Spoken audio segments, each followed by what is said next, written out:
the B-25, the Billy Mitchell. She's built for low-level, torpedo, and long-range level bombing.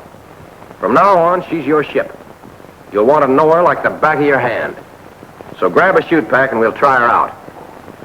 A good pilot begins every flight with a thorough visual inspection. We'll do the same.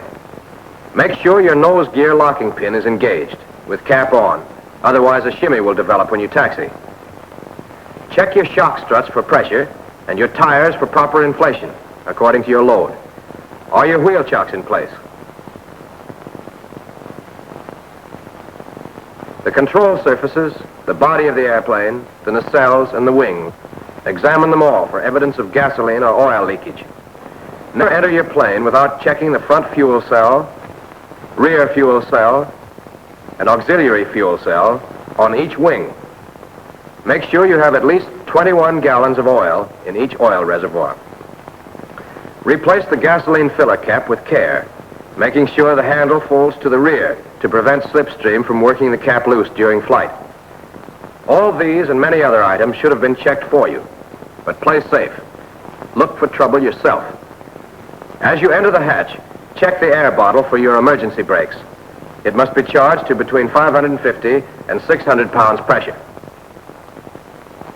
See that all 3 escape hatches are unlocked so that in an emergency someone can get to you from outside.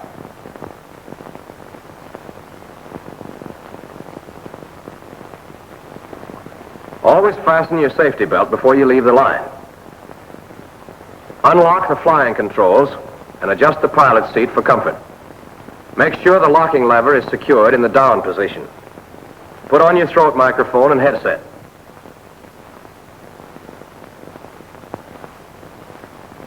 Check the ignition switches off and set your parking brakes.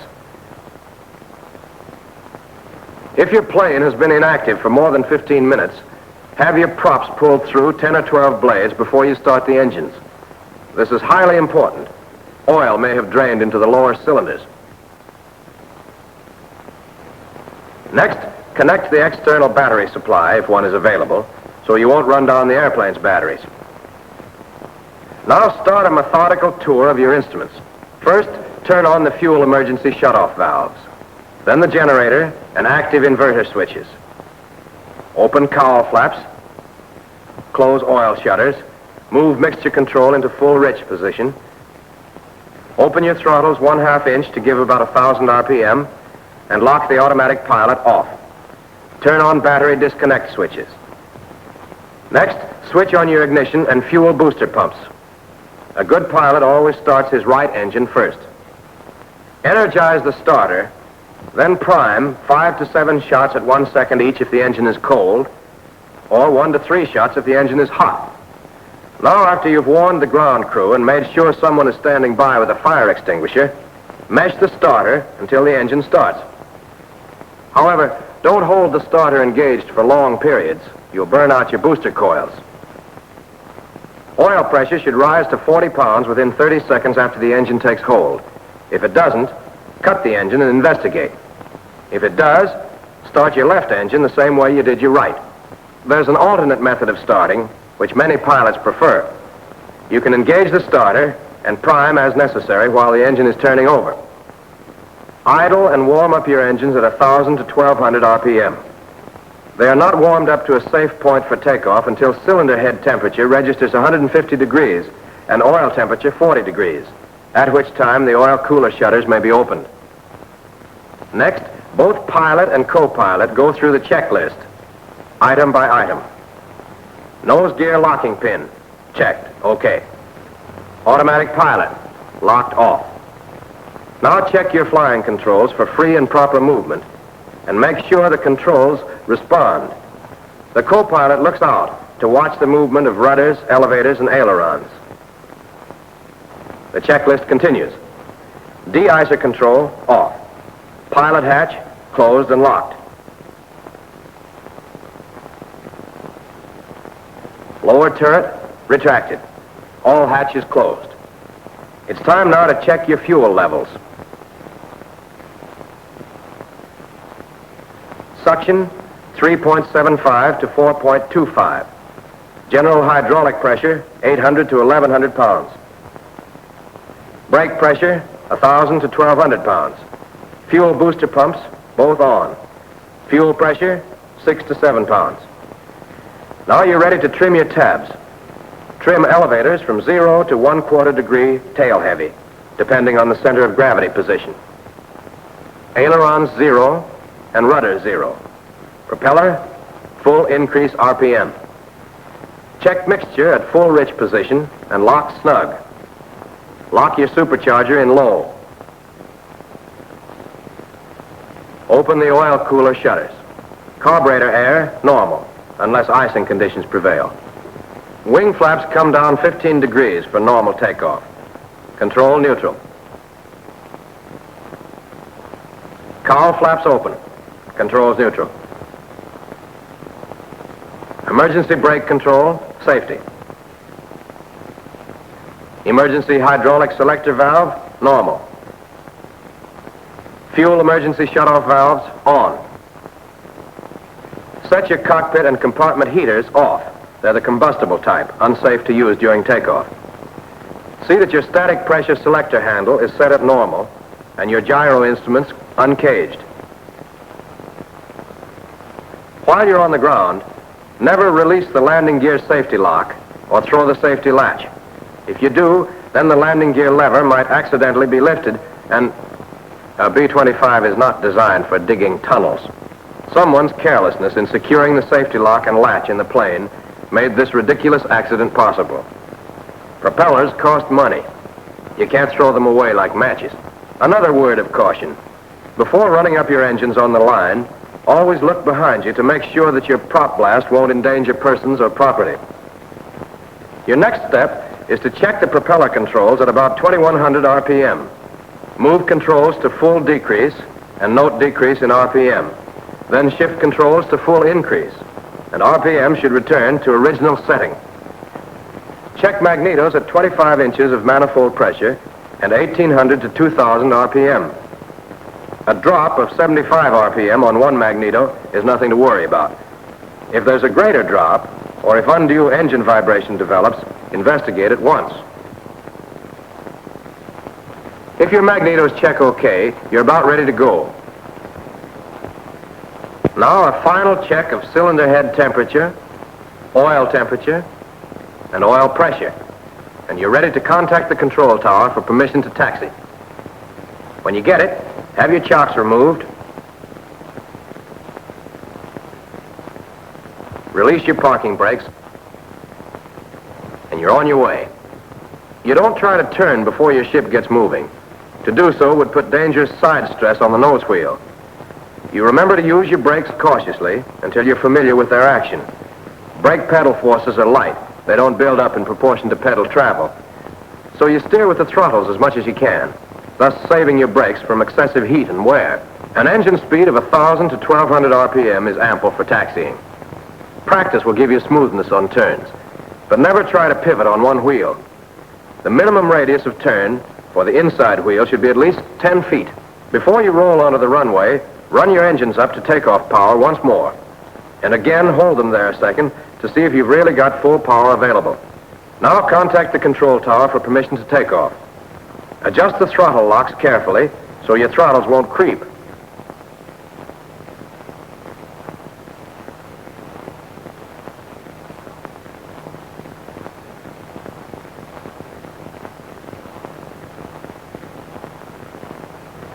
Don't forget to steer with those throttles for the early part of your run, till you have speed enough to give rudder control. And remember the relation of gross weight to flying speed. If you're carrying a light to moderate load, the pull-off can be made at an indicated airspeed of 100 to 105 miles per hour. But if you have a medium-heavy or heavy load, your pull-off speed should be between 115 and 120 miles per hour.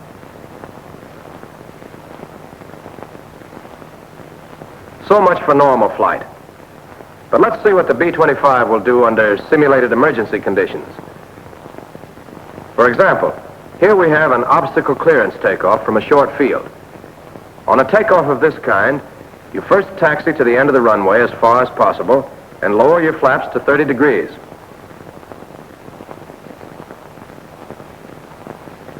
Your indicated airspeed varies from 95 miles per hour with a very light weight of 23,000 pounds, up to 120 miles per hour with a heavy gross weight of 36,000 pounds.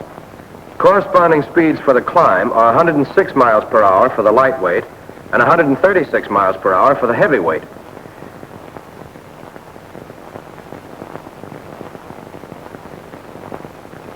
Hold the plane with your brakes and open the throttles to takeoff power. When you're sure you have it, release your brakes quickly and you shoot away like a rocket. You're loaded right now to about 26,000 pounds gross weight.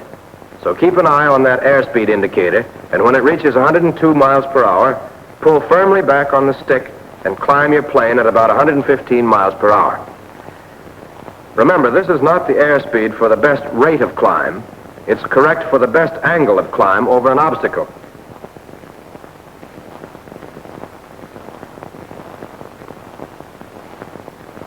When your plane is safely airborne, but only after a definite signal from the pilot, the co-pilot retracts the landing gear.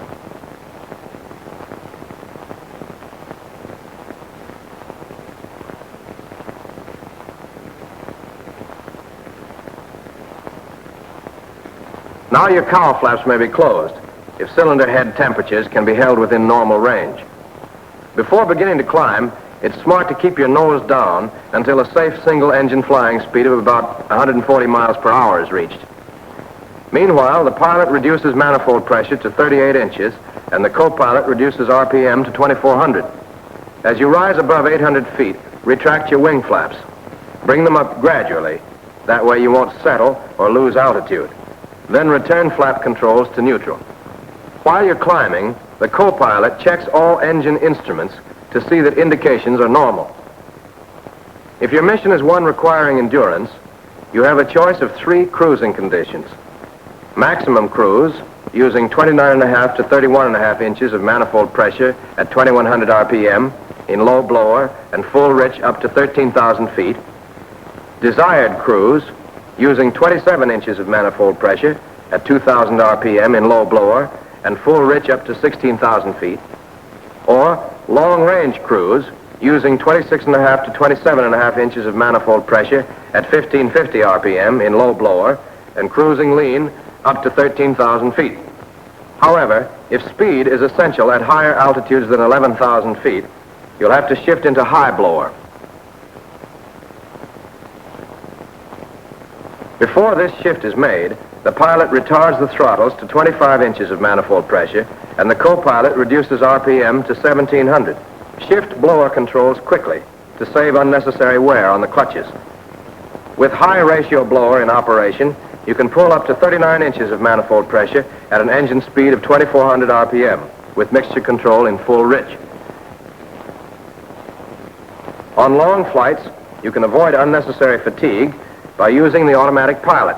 Trim your plane carefully to hold a straight and level course with hands off.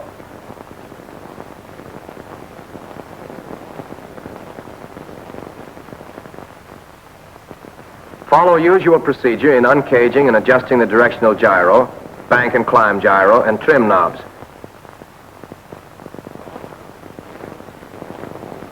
Then slowly move the automatic pilot to on position. You can feel it taking hold. Now, readjust as needed to hold the ship on course.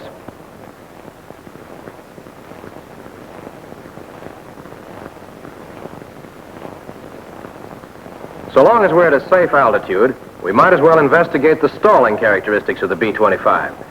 At normal gross weight, with a clean wing and gear retracted, the Mitchell stalls at about 101 miles per hour indicated. But with wheels and flaps down, as seen here, she stalls at close to 80 miles per hour. You develop a slight buffeting, and there she goes.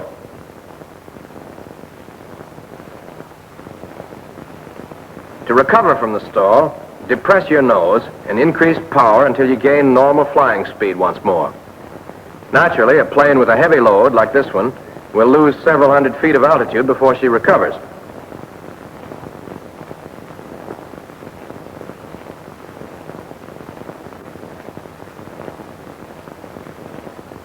When it comes to dive bombing, you can count on your Mitchell to the last notch.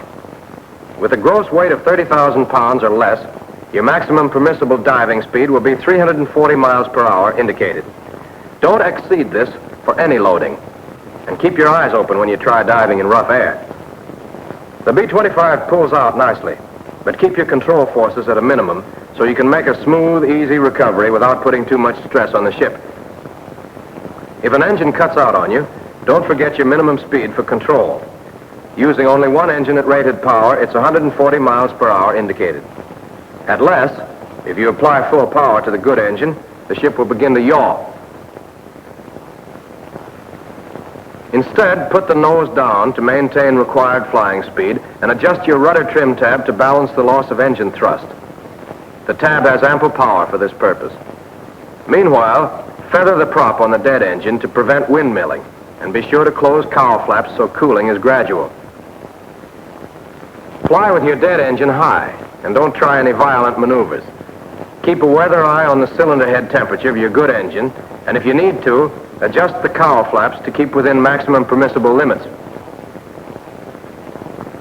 Don't be afraid to tackle a single engine landing if it's necessary. Just keep cool and use your head. It's smart to make a high approach, reducing power all the way, rather than to start an approach from a distance and drag in over the treetops. Don't fail to go through that checklist with great care now. When your airspeed has fallen below 170 miles per hour, indicated, on approach, put down your landing gear. Hold your airspeed above 140 miles per hour. Govern your good engine at 2,400 RPM constant, so if you can't land this time, you'll be sure to have power enough to go around. Remember that all planes lose efficiency under landing conditions. This is especially true if you're flying on one engine. Don't use full flaps until you're positive you can land this time. As you make your final approach, keep retrimming so you won't have to worry about a lot of changes at the last minute. If you keep your speed above 140 miles per hour, you can always pull up your landing gear and go around. When you know the landing's in the bag, close your throttles, brake your glide, and set her down.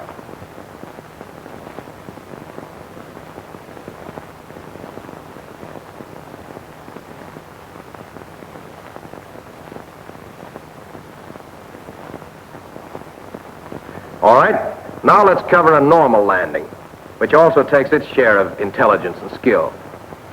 You follow your landing checklist, item by item. Automatic pilot, off. De-icer control, off. Lower gun turret and radio trailing antenna, retracted. Fuel levels for both engines, checked. General hydraulic pressure, 800 to 1,100 pounds. Brake pressure, 1,000 to 1,200 pounds. Fuel booster pumps, on. Prop, steady at 2,100 RPM. Mixture, full rich. Supercharger, locked in low. Oil cooler shutters open, cowl flaps closed, and controls neutral. Landing gear extended, but not until airspeed drops below 170. Now check your landing gear indicator and warning horn, and fasten landing gear safety latch. Make your approach at about 130 miles per hour with full flaps. Hold her dead on 130 till you reach your flare-off point, then make ground contact close to 100 miles per hour indicated. Land with the tail quite low and hold your nose wheel off the runway until you slow down. It isn't built to take heavy loads at high speed. Besides, with the tail low, your plane slows more rapidly, and so you shorten your landing run. Be easy with those brakes till you know their action. After landing, move your props to full increase. Turn your fuel booster pumps off. Your cowl flaps open.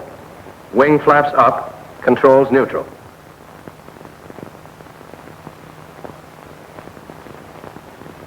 Gyro instruments caged. As you return to the line, taxi at 1,000 to 1,200 RPM. And on turns, let your inside wheel follow a 10-foot radius.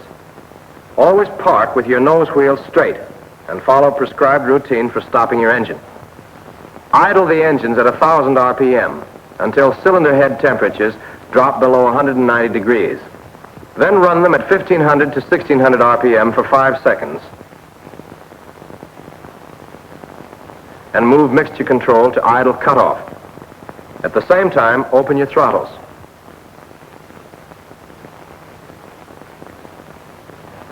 After the engines stop, lock your flying controls, replace locks on hydraulic controls, and turn all switches off. So there's your Mitchell. Intelligent, disciplined pilot technique will make these babies do everything but talk. Speed, endurance, responsiveness, everything it takes for long, hard missions. And plenty of protective armament besides. Yep, there she goes. Treat her right, gentlemen, and you'll see why the experts call her the best medium bomber in the world.